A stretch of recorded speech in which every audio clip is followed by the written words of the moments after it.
Okay, good evening and welcome to Yeshiva YouTube Daily Double, Nightly Double, we should call it. We're in the night over here, Motzei Shabbos over here in Israel. Eiruvin Perek Vav, Mishnayos Beis and Gimel. Mishnah Beis states, Amar Gamliel, Ma'aseh b'tzduki echad, Shayadar imanu b'mavoi b'Yushalayim. Amar lanu Abba, Maharu v'hotziu es hakol ha'kelim lamavoi asher liotziu v'yosar aleichem.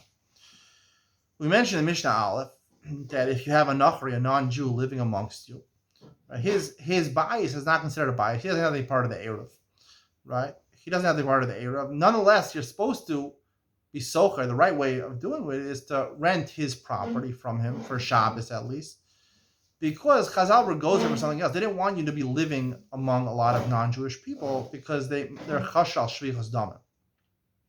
So we said in Mishnah Aleph that a kusi, we discussed in Ian Mitzion what I believe a kusi is.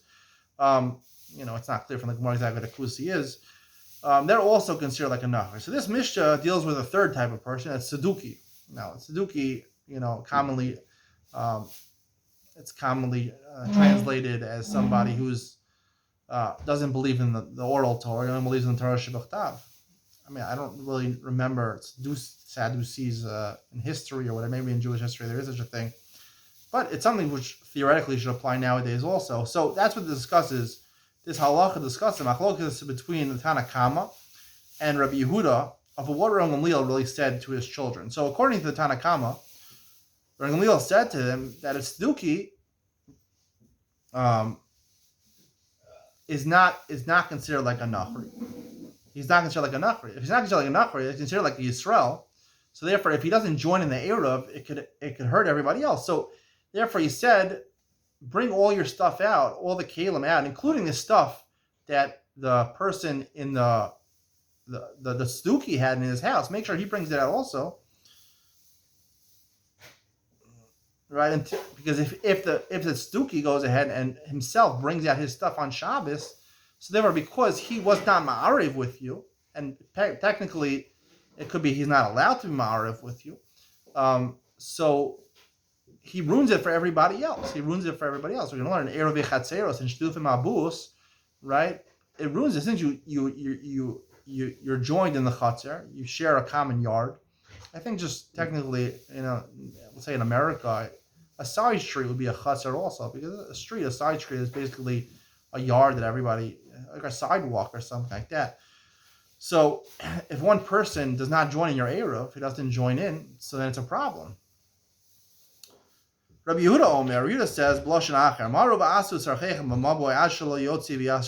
he says a different version of what Gamliel said. Gamliel was not talking about the Saduki taking his stuff outside on Shabbos by himself. Because if he takes himself out by himself on Shabbos, so then he's showing that he owns that house. And because he was not ma'ariv with you, he ruins it for everybody else. According to Rabbi Yehuda, Gamliel really held that a Saduki was like a nachri. He's like a nachri, which technically he doesn't answer on everybody else because his house is not a rishus. His house is not considered halachically a rishus. All he was saying to them, he was saying, take your stuff out from your house on Shabbos because melacha hotzah. Right? You're not allowed to do a melacha hotzah on Shabbos. Ad shelo yotzi, until the sun doesn't go out. The sun doesn't go out of the sky. V'yasher aleichem ben hashmashos at shkia. You already can't carry stuff outside. So if you want stuff to bring outside, bring it out before Shabbos. Nothing to do with Eiruvin Chatzeros. So the machlokas with Tanna Kama and Rabbi Yehuda is whether a tzeduki is considered like a nachri. We'll talk more about this in the halacha l'mamaisa in Ian Mitzion. Gimel anshe chatzer sheshachach echad mehen v'lo erev. You have people who share a sidewalk together, a yard together, and one person didn't make an erev. Beita asr mal hachnas lahotzi lo v'lahem. So his house, right?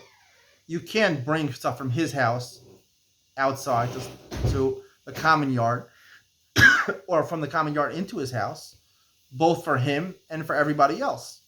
V'shalahem mutarin lo v'lahem. However, this other person, he's considered like a guest, because let's say there's 10 people living on the block, he didn't make the Eruv.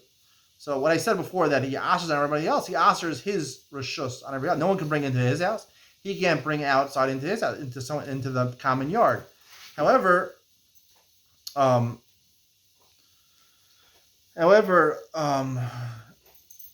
other people in the common yard, so they could bring from their house outside, and he also can go into their house and bring stuff from their house outside and bring from outside into their house, because his house is Aser, but their house is not, and he can be considered like a guest by them. So therefore, even he can transport from their houses to the outside. Let's say the opposite happened, where they gave their ownership of their house to this person who was not Ma'ariv. I don't know why they would do that.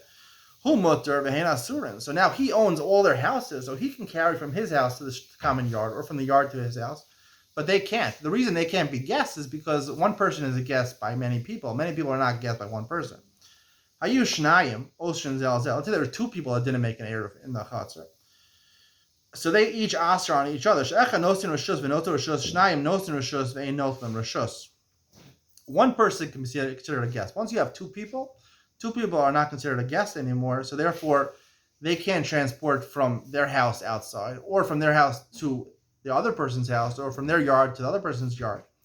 The other 8 people, there's 10 people, the other 8 people can carry from their house to the other houses to the street, and from their street to the house, but they can't carry, obviously, from his house to their house. But the chiddush of this halacha is that since there's 2 people, so therefore they can't be considered an oreach by the other people, and they can't carry from the other 8 people's house inside and outside, from the inside to the yard, and from the yard. It's all complicated. We'll discuss this more going forward. Stay tuned for Im Tzion, where we discuss Mishnah Beis and what exactly I believe it's Duki is nowadays. You're not going to want to miss it.